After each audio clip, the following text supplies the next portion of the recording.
महाशिवरात्री जवळ येत आहे, तर शिवलिंगावर अभिषेक करणे हा महाशिवरात्रीतील सर्वात महत्त्वाचा भाग आहे. आणि ते सर्व आपण वेगवेगळे पदार्थ जे अर्पण करतो त्याचे वेगवेगळे अर्थ आणि महत्त्व आहे. जसे दूध अर्पण केल्याने शांतीपूर्ण जीवनासाठी आशीर्वाद मिळते असे मानले जाते.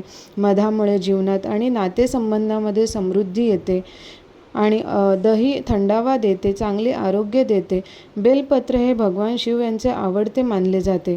काही लोक भगवान शिवाला उसाचा रस, गंगाजळ किंवा चंदन देखील अर्पण करतात. हे सर्व केल्यानंतर आपल्याला जे माहीत पाहिजे ते आहे की आपल्याला कसं जलाभिषेक किंवा हे पदार्थांचा अभिषेक करायचा आहे. त्याची सुरुवात कुठून करायची आहे? तर सुरुवातीला जलहरीच्या उजव्या बाजूला जे भगवान गणेशाचं प्रतीक आहे तेथून करायचे आहे. त्यानंतर डाव्या बाजूला जे भगवान कार्तिकेयचं प्रतिनिधित्व करतं तिथून आणि जलाशयाच्या मध्यभागी पाणी ओतले जाते, जे शिवकन्या अशोक सुंदरीचे प्रतीक आहे. त्यानंतर देवी पार्वतीच्या हाताचे प्रतीक असलेल्या वर्तुळाकार भागात पाणी अर्पण केले जाते आणि शेवटी शिवलिंगावर पाणी ओतले जाते.